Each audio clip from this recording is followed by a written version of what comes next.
Hi, this is Mark with my analysis for the week commencing the 22nd of October.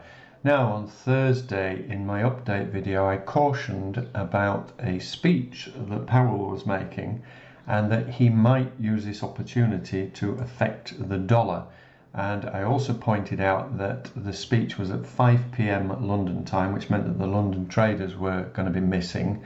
And I cautioned that you needed to be very careful about don't be opening trades around this, wait for the dust to settle, etc.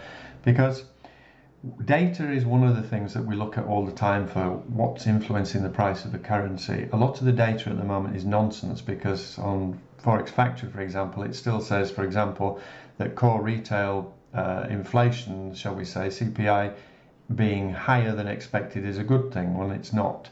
But another way that the Fed and central banks can try to talk their currency up or down is through speeches. And the impact of what Powell was saying was here. This was a 30-minute, this was when he started speaking, and the euro shot up 30 odd pips and shot down 25 pips before then consolidating and carrying on its merry way. So you've got to be careful with speeches, and there are some for the week ahead. Now, as ever, Mark to Market is a very good analyst and explains clearly what happened, what Powell was playing at. And he also talks about a summary of what's happened around the world with the Japanese yen, in Europe, what's happening in China. So if you want an up-to-date idea of what's happening around the world, and this is useful when it comes to trading currencies, then this is a very big help, as is the information that James posts in his blog. And James posts his fundamental analysis for us as well. So with those two pieces of information and a few people I follow on Twitter, you have everything that you need at your hands. Now, for the week ahead, there is a bank holiday for the NZD on Monday, so it's probably best to leave the NZD alone. Tuesday, there's a lot of news Tuesday, but thankfully it's early Tuesday morning UK time. So once this lot's out of the way, I'd be happy then to get involved pound or euro wise.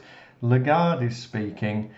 It's pre-recorded, a hearing on women in finance. It shouldn't be something that would kick the euro. That was a danger, she'll say something. But again, I've just explained they can use these speeches, but it looks as though it should be fairly innocuous. Hopefully that's not famous last words. Then as the week progresses, big day for Canada on Wednesday, so do not be in the Canadian dollar and do not be opening new trades around this time. Wait for the news to come out and the statement, all of the information, and then wait for the press conference because they may say something to contradict what's been said above. So again, tiptoeing around news. Powell's speaking here. What's he saying this time? Yeah, I think he may leave it alone this time, but we don't know, it's a guess. And then Thursday, you've got the main refinancing rate for the Eurozone, which is important. So as ever, we're going to have to tiptoe around the news. Let's have a look at the charts now. So the US index is trapped between the two levels I placed on here the other week. It didn't go anywhere really last week, and as we've seen now, it's consolidating. This was the original channel that we were in. That's kind of broken. We could now be in a triangle, which suggests an explosive move, not particularly a very big one, but it could be an explosive move up or down. So the closer it gets to here, the more likely it will burst out. We'll keep our eye on that. Oil is up. Oil is up. The situation in the Middle East and Israel clearly is not helping the price of oil, unless you're trading it. Notice the most recent move. What did it do? It bounced off the 78.6 fib this time to the pip, 200 EMA in an uptrend, previous support and resistance, multiple reasons. I don't trade it because it's too volatile, but this technical analysis that we use works on all indices in my experience. Now, gold, I've been explaining to you for ages why I'm into gold. We're in a situation at the moment where risk off, people are putting money in a safe haven, and I showed you why I was a buyer at 1820 recently again, and it's up about, I think, 5 or 6% in the last few weeks, and more so against the British pound.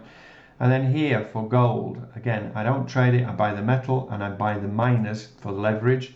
But if you were trading gold anywhere around 1920, where did it stop last week? To be expected, 3 points below 2000. Major previous support resistance and psychological level, but that was the breakout, that was the pullback. Now we would be looking in here to long on gold. Silver has finally broken a trend line I have and a bunch of EMAs. So once again, I'm expecting silver probably to stall at 24. If anything kicks off more in the Ukraine or in Israel, then they could shoot up. Euros. The euro broke previously. We were looking at this, might be a messy head and shoulders, could be the neckline. Came back the week before, touched it to the pip and dropped. And now we're looking here. So the first area of interest, you have to go down to a 4-hour chart to try to find the trade here, because remember, you want 5 reasons for the entry and the stop. And at the minute, we've only got this major previous support and resistance. You've got also the Swissy. Now the Swissy has broken a weekly trend line, and this is going back to June. So that is a significant break, in which case the euro is probably going to go up. And the main area I'm interested to short the euro USD is at 107.40. So let's see if we get there.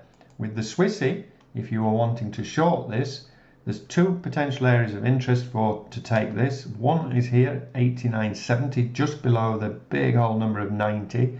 And the other is at 90.30.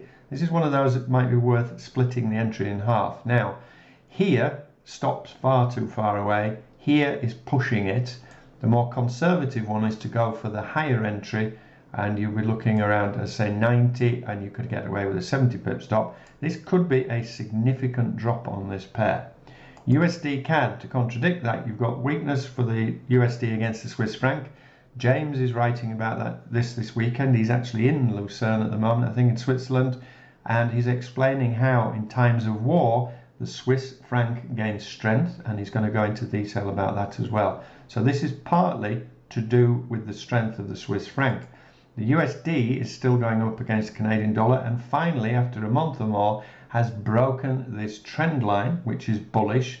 But up here, there's nowhere for the stop. I am interested to start longing this around 135.60, and if we got a spectacular drop down, certainly around 134.50.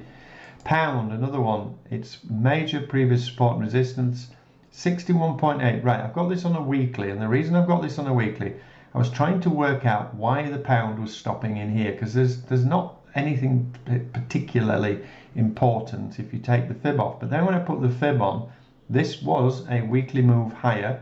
This is a pullback, and for me, until or unless we break 78.6 fib, we are still in an uptrend. Confusing, because on the daily we're in a downtrend. But this now for a month has bounced, and last week bounced to the pip off this area, which happens to be 78.6 pip. Now for me, this means until or unless this breaks, we're still thinking long, which is a bit confusing. So if we go down then to the daily, if it's going to be, we're going to take a short, clearly it's got to get up there. So the first place of interest is here again, which is 123, whole number, previous major support and resistance. 55 is coming down. The nearer it gets, the better in terms of a stop. 61.8 fib as well there. The A grade for me is still back up here at 124, so just below the whole number. Stop above the bunch of EMAs and 78.6 fib. That would be the main area. Here is definitely worth watching on a smaller time frame. Euro Aussie, one of my new private students, Lloyd, has done very well out of this. He's caught this twice on the break of the trend line here, and he's up about 230 pips this time. Caught it again on the pullback. Pointed out to him here, this is where it stopped.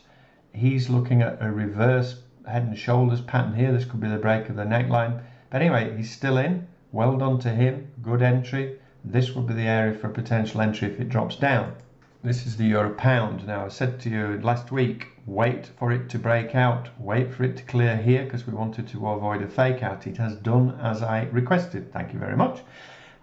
Don't leave orders in over the weekend. I was showing a student this on Friday. So here I want to long the euro against the British pound. The retail data was bad for the pound the other day. So significant break on a weekly, fundamentally maybe supports the idea at the moment as well.